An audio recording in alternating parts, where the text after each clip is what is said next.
اور حقیقت بیداری اور پاک دامنی کی جڑ اپنے نفس سے ناراضگی ہے۔ انسان کو اللہ تعالیٰ نے دو نعمتیں دی ہیں، ایک دل اور ایک نفس۔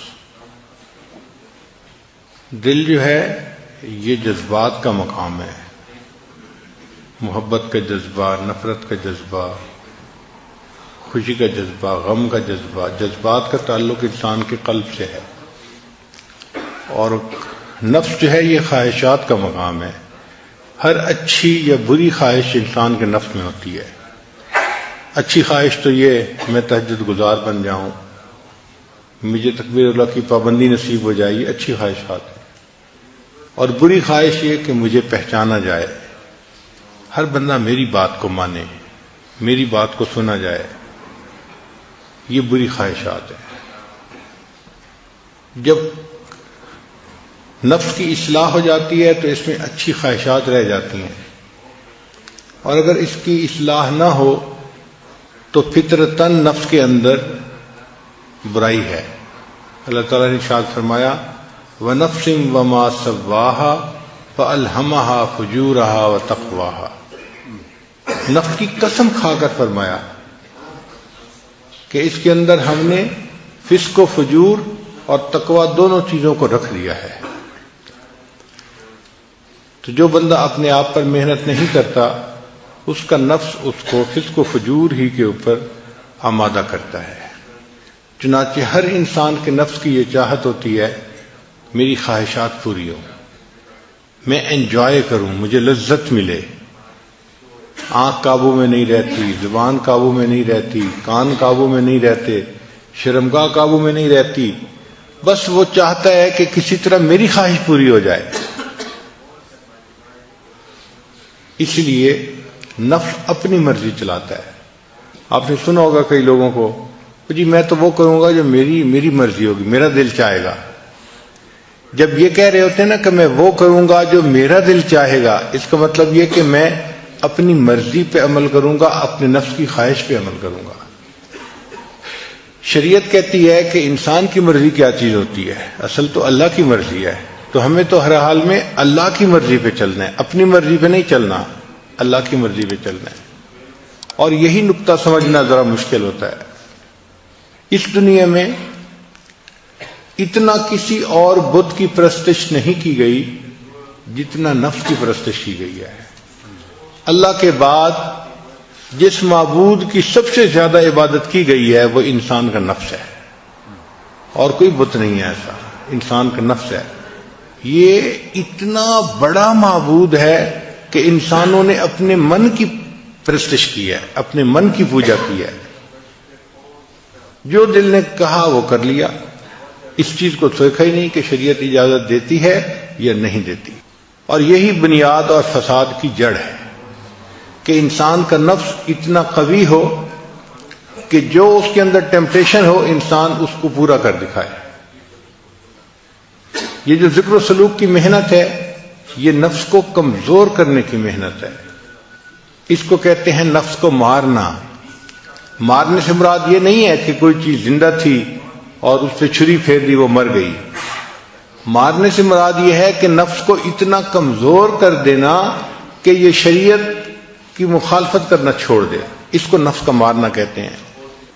نہنگو اژدہا او شیر نر مارا تو کیا مارا۔ نہنگ کہتے ہیں کروکوڈائل کو۔ کروکوڈائل کو مارنا اتنا مشکل کام نہیں ہے، پائتھن کو مارنا مشکل کام نہیں ہے، میل لائن کو مارنا اتنا مشکل کام نہیں ہے، مشکل کام ہے اپنے نفس کو مارنا۔ نہنگو اژدہا او شیر نر مارا تو کیا مارا، بڑے موذی کو مارا نفس امارہ کو گر مارا۔ گیا شیطان مارا ایک سجدے کے نہ کرنے سے۔ شیطان ایک سجدے نہ کرنے کے اوپر مارا گیا، اس کو دربار سے دھتکار دیا۔ گیا شیطان مارا ایک سجدے کے نہ کرنے سے، ہزاروں سال سجدے میں جو سر مارا تو کیا مارا۔ اس نے ہزاروں سال جو سجدے کیے زمین پر تو ان کا کیا فائدہ نکلا؟ نتیجہ تو یہ تھا نا کہ ایک سجدے کے نہ کرنے پہ وہ اللہ کے دربار سے دھتکار دیا گیا۔ تو بات یہی ہے کہ ہم آج ایسی زندگی گزار رہے ہیں کہ جن کاموں میں ہمارا نفس موافقت کرتا ہے ہم شریعت کے ان کاموں کی، ان باتوں کی پابندی کرتے ہیں، اور جس کام میں نفس مخالفت کرتا ہے تو شریعت کا حکم چھوڑ کے نفس کی پوجا کر لیتے ہیں، نفس کے پیچھے چل پڑتے ہیں۔ اور یہی چیز شرک خفی کہلاتی ہے۔ ایک ہے شرک جلی۔ شرک جلی کہتے ہیں کہ انسان بتوں کو سجدہ کرے، درختوں کو سجدہ کرے اور قبروں کو سجدہ کرے، اس کو شرک جلی کہتے ہیں، واضح شرک ہے۔ اور ایک ہے شرک خفی، چھپا ہوا شرک۔ شرک خفی کیا ہے کہ ایک طرف اللہ کا حکم آ گیا اور ایک طرف انسان کی اپنی خواہش آ گئی، تو وہ اللہ کے حکم کو چھوڑ کے اگر خواہش پہ عمل کر لیتا ہے اس نے شرک خفی کا ارتکاب کر لیا۔ یہ مشرک ہے، ابھی بھی آزاد نہیں ہے، موحد نہیں ہے، اس نے اپنے نفس کو اپنا جو ہے خدا بنایا ہوا ہے۔ تو یہ ذکر و سلوک کی محنت انسان کو سکھاتی ہے کہ ہم نے اپنے نفس کی خواہشات کو کیسے توڑنا ہے، کیسے چھوڑنا ہے اور اس کو کیسے رد کرنا ہے، اپنی ٹیمپٹیشنز کو کیسے ہمیں برداشت کرنا ہے۔ انسان کے اندر ذکر کرنے سے یہ قوت آ جاتی ہے، پھر اس کا دل چاہتا ہے کہ میں دیکھوں غیر محرم کی طرف، مگر نہیں دیکھتا۔ اس کا دل چاہتا ہے کہ میں زبان سے یہ بات نکالوں، مگر وہ دوسرے کی غیبت نہیں کرتا۔ وہ اپنے آپ کو شریعت کا پابند کر لیتا ہے، اور یہی چیز انسان کی کامیابی کی بنیاد ہے۔ اب نفس کمزور ہو جائے اس کے لیے ہمارے اکابر نے بہت محنتیں کروائیں۔ چنانچہ آپ شروع دور میں دیکھیں اکابرین میں تو وہ اپنے خواہشات کو توڑنا اس پر بہت محنت کرواتے تھے، بہت محنت کرواتے تھے۔ دل میں چاہت پیدا ہوئی نہیں پوری کرنی تاکہ نفس کمزور ہو جائے۔ مقصد کیا تھا؟ نفس کمزور ہو جائے۔ یہاں تک کہ اگر پانی کا گھڑا دھوپ میں پڑا ہے تو جی چاہا کہ اس کو اٹھا کے میں سائے پہ رکھ دوں، ٹھنڈا ہو جائے گا پانی ذرا، تو نہیں، نفس چونکہ چاہ رہا ہے میں نے ایسا نہیں کرنا، تو نہیں کرتے تھے۔ پھر کھانا نہیں کھاتے تھے۔ بعض کے بارے میں تو یہاں تک مشہور ہے کہ انہوں نے روٹی لکڑی کی بنوائی اور گلے میں لٹکا لی۔ جب بھوک لگتی تھی تو وہ لکڑی کی روٹی کو دانتوں میں چباتے تھے۔ اے نفس، تو مجھے اللہ کی مخالفت پہ جو ہے آمادہ کرتا ہے، میں تجھے کھانا کیوں دوں؟ تو کھانا ہی نہیں کھاتے تھے، اتنا مجاہدہ کرتے تھے۔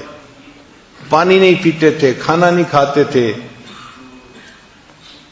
یہ جو ہے نا قلت کلام، قلت منام، قلت طعام، یہ سب ٹرم نکلی اسی لیے ہے اپنے نفس کو کمزور کرنے کی خاطر، کہ انسان کم بولتا ہے تو کم گناہ کرتا ہے، تو کم بولے۔ آج کل ہم زیادہ بولنے کے مریض ہیں، اس لیے ہمیں بار بار اعلان کرنا پڑتا ہے بھئی مسجد ہے، اعتکاف ہے، آپ آہستہ بولیں، آہستہ بولیں۔ اس کی وجہ کیا ہوتی ہے کہ ہم نے چپ کے مزے نہیں لیے ہوتے، ہمیں خبر ہی نہیں کہ چپ کے مزے کیا ہوتے ہیں۔ یہ چپ کے مزے ایسی نعمت ہیں کہ جس بندے کو نصیب ہو جائے اس کا بولنے کو دل نہیں چاہتا، وہ خاموش بیٹھا اپنے رب کی یاد میں لگا ہوا ہوتا ہے۔ حضرت خواجہ باقی باللہ رحمۃ اللہ علیہ بہت خاموش رہتے تھے۔ ایک بندے نے کہا کہ حضرت آپ کچھ نصیحت کریں، آپ کی نصیحت سے لوگوں کو فائدہ ہوگا۔